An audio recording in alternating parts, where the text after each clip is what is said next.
11 बजे रिम्स परिसर में होमगार्ड के जवानों और जूनियर डॉक्टरों के बीच हुई मारपीट की घटना के बाद बड़ी संख्या में पुलिस और सुरक्षा बल के जवानों को तैनात कर दिया गया है। उधर घटना के बाद जूनियर डॉक्टर एकजुट होकर जमा हो गए हैं। वहीं होमगार्ड के जवानों को हटाने की मांग को लेकर हंगामा करने लगे। पुलिस के अधिकारी उन्हें समझाने में पसीना पसीना हो रहे थे, लेकिन जूनियर डॉक्टर मानने के लिए तैयार नहीं हुए। मारपीट की घटना के बाद हंगामा शांत नहीं हुआ। रात करीब 1 बजे दोबारा दोनों पक्ष आमने सामने हो गए। एक बार फिर माहौल गर्म हो गया। पुलिस बल के जवानों ने स्थिति को संभाला। होमगार्ड के जवान और जूनियर डॉक्टर आमने सामने थे, लेकिन बीच में पुलिस के जवान दीवार बनकर खड़े हो गए। किसी तरह मारपीट की घटना को टालने और स्थिति को नियंत्रित करने की कोशिश की गई। छात्रों का कहना है कि रिम्स के गार्ड बाहर के लोगों को छोड़ यहां पढ़ रहे विद्यार्थियों पर ही हावी हो जाते हैं। दरअसल बाहर के लोगों को रिम्स के क्षेत्र में घूमने की मनाही है। इस कारण विद्यार्थियों को आईडी कार्ड साथ रखने के लिए कहा जाता है। देर रात आईडी कार्ड को लेकर ही छात्रों और सुरक्षा गार्डों में झड़प हुई थी। ऑनलाइन पे हमारे सहयोगी दीपक जुड़ चुके हैं। दीपक, एक बार फिर रिम्स अखाड़ा बन गया, जहां आमने सामने होमगार्ड के जवान और जूनियर डॉक्टर हो गए। रात भर हंगामा चलता रहा। क्या कुछ अभी वहां की स्थिति है, क्या कुछ अपडेट है?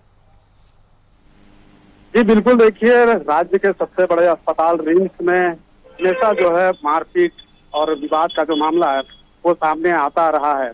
और बीते कल यानी जिस तरीके से होमगार्ड के जवान और जूनियर डॉक्टर आमने सामने नजर आए और मारपीट भी हुई, देर रात जम के मारपीट हुई और उसके बाद जिला प्रशासन के लोग वहां पे पहुंचे और विवाद को सुलझाने का प्रयास किया। और जिसके बाद अभी मौजूदा समय में स्थिति सामान्य है। लेकिन जिस तरीके से कल घटना घटी है, एक छोटी सी एक विवाद था जिसको लेकर के बात इतनी बड़ी कि बड़ा विवाद का रूप ले लिया और मारपीट तक नौबत आ गई। जो जूनियर डॉक्टर है, खासतौर से रिम्स परिसर में बाहरी लोगों के प्रवेश पर जो है वो पूरी तरह से वर्जित है। और वैसे में सुरक्षा का जो जवान है वहां पे तैनात किया गया है, जो सुरक्षा व्यवस्था को देखते हैं, किसी भी तरह की कोई भी वैसी स्थिति ना उत्पन्न हो, इसका लेकर के वहां पे सुरक्षा के जवान जो है तैनात किए गए हैं। होमगार्ड के जवान वहां पे तैनात होते हैं। तो महिला होमगार्ड के जो जवान है वो एक महिला जूनियर डॉक्टर, जो कि उसी से दोनों के बीच से ही विवाद शुरू हुआ और विवाद से धीरे धीरे बढ़ गया। महिला डॉक्टर के जो है आई कार्ड जो है वो मांगा गया था होमगार्ड के जवान के द्वारा, ताकि ये सुनिश्चित हो सके कि बाहर के लोग जो है वहां पे प्रवेश ना कर पाए। लेकिन जिस तरीके से विवाद हुआ और उसमें ये बातें सामने निकल कर आई कि बाहरी लोग का वहां पे प्रवेश होता है, बावजूद इसके जूनियर डॉक्टरों से आई कार्ड चेक किया जाता है, मांगा जाता है। तो इसी को लेकर के विवाद शुरू हुआ और विवाद धीरे धीरे बढ़ता गया।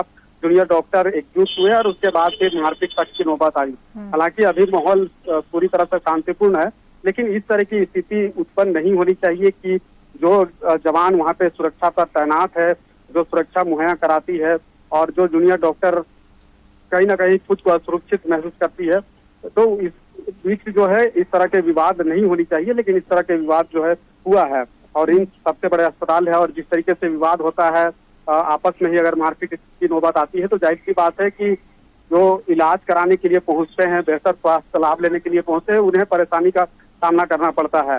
अब देखना होगा, फिलहाल तो स्थिति नॉर्मल है, लेकिन आने वाले समय में क्या कुछ होती है इस पर सबकी नजर रहेगी।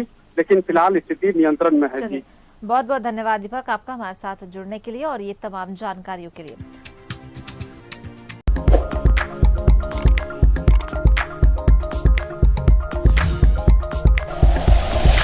Like and share videos, subscribe करें हमारा चैनल और प्रेस करें बेल आइकॉन। News 11 भारत, सच है तो दिखेगा।